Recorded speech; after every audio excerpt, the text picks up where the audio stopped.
Welcome to our virtual ethnography presentation. We are Group C. The virtual community that we chose to study is Facebook. Facebook was founded by Mark Zuckerberg back in 2004, and it has been around for 16 years and continues to be hugely popular. According to a research online, Facebook actually has the highest amount of users in the US amongst the mainstream social media platforms. Here's the chart that I found on this website. And Facebook is also arguably the social media platform that provides the most features, such as sharing daily lives, posting videos, reading newsfeed, leaving comments to other people's posts, sending private messages, and many other features as well. The reason why we chose Facebook is because due to its high amount of users, it can provide us lots of valuable data to study for our research questions. And another reason is that unlike many other social media platforms, the users on Facebook actually has a wide age range, which helps us to gather data for our second research question. We came up with two research questions. One is we want to find out if the oversharing behavior on social media is due to different media ideologies. And the second question is, what do different generations deem appropriate to post on Facebook?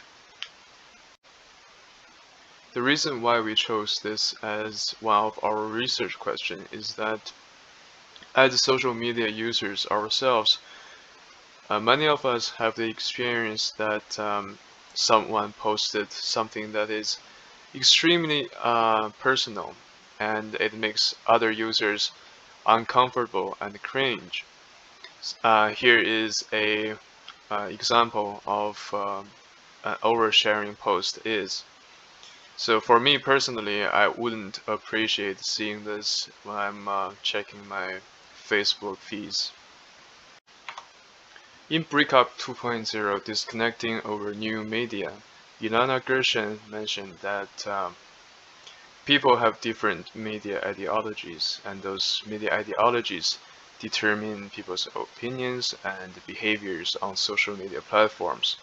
So this idea made us wonder if oversharing behaviors on social media is because people having different media ideologies.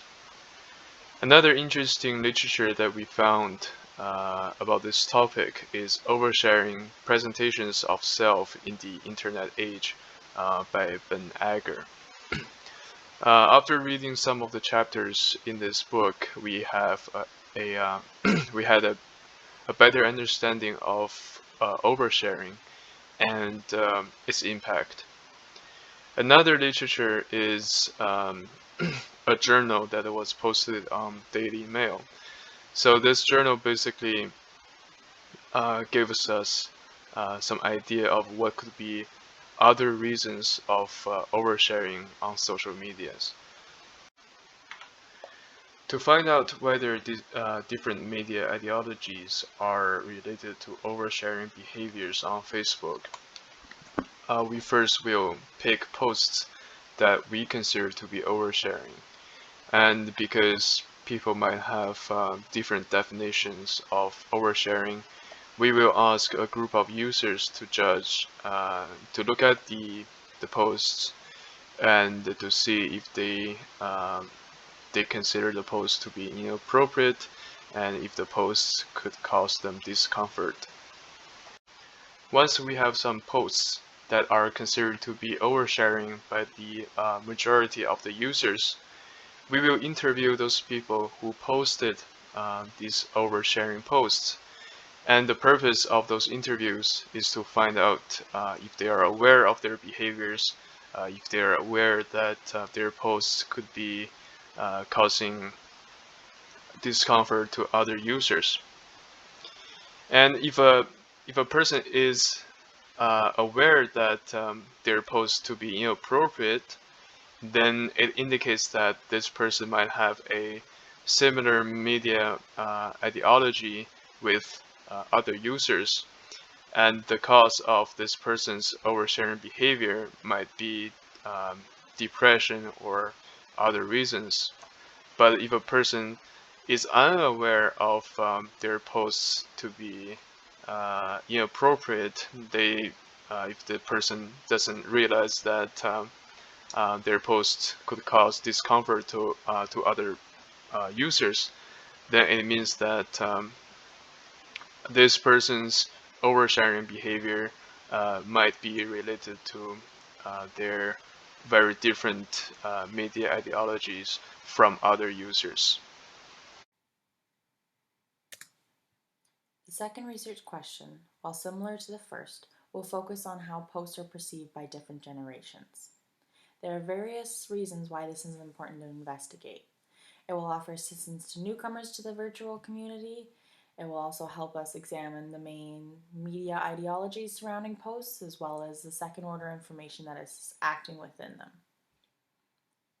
Additionally, it will foster a better understanding of what content different age groups deem appropriate, which is hugely valuable in everyday life. One concrete example of this is the job market, as an increasing amount of employers are looking at Facebook posts and profiles to judge the character of potential applicants, and in the majority of these instances, there is a disparity between their ages. Facebook is also being mined for big data, so it is more important than ever to monitor how much is shared, especially compared to your peers. We found a couple valuable articles that relate to our research questions. The first article, by Helena Vosner and colleagues, found a large disparity between different age groups and online social behavior. They found older people use it less and share less personal information, but this finding may no longer be accurate within Facebook today.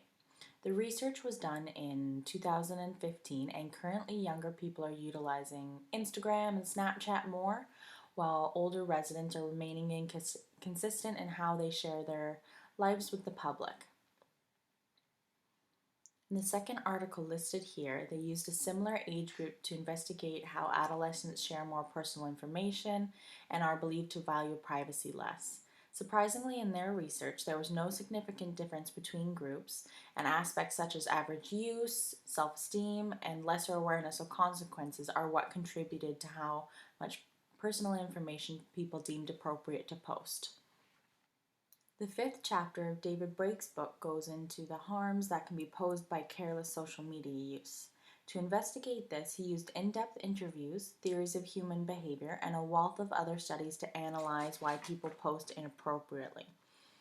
Alana Gershon used Facebook to examine media ideologies and how people form them in her book Breakup 2.0.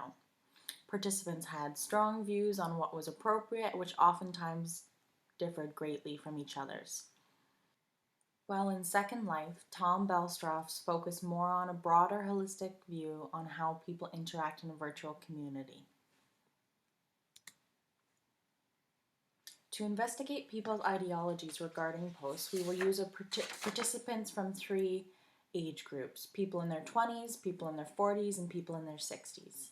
This will give us a spread of digital natives and people that have came to the virtual community later in life. We will use a combination of elicitation methods and participant observation to gather data, and hopefully in doing so we will expose differences and commonalities between and within groups. First, we will take a qualitative analysis of 30 random public profiles from each age range. We'll use a region filter to generate participants from Victoria and make sure to include an equal amount of those who identify as male and as female. This will give us a smaller, more defined pool to draw conclusions from and possibly show gender differences. For gathering data, we will take note of what they are sharing, including activities, beliefs, personal information, as well as their diction and their use of media in their posts. This is to investigate how people interact and what they present on their page. We will utilize Gershon's theory that people's media ideologies and practices will determine what information becomes significant. Next, we will set up chat rooms to interview participants on what they perceive to be the unwritten rules that govern what they post. Each group will be given a distinct chat room to keep them separate.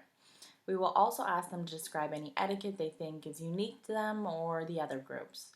And in doing so, this will hopefully tease out cohort effects and more universal themes. We will be also making the same assumption as Bellstroff that people are able to articulate the various aspects of the cultures that shape their thinking. There is obvious limitations to this, which is why we will pair it with another method. We will not only use these chat rooms to interview participants, but we will also utilize participant observation and allowing a discourse between other participants as well as us as the researchers. And then, similar to Gershon's depiction of ideologies of practice, we will investigate how people share and discuss to decide what is considered appropriate.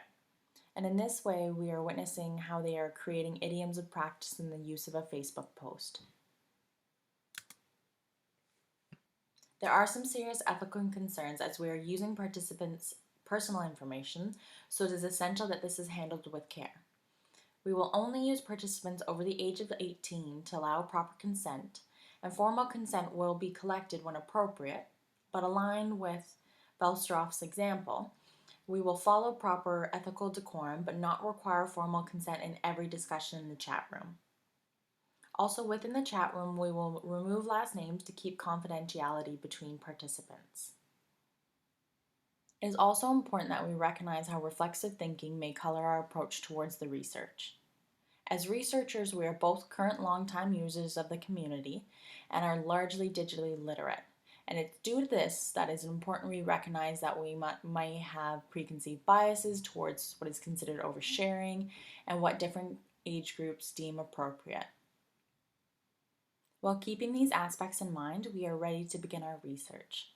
Thank you all for listening. If you have any questions or comments, please just write them in the forum below, and thank you for your time.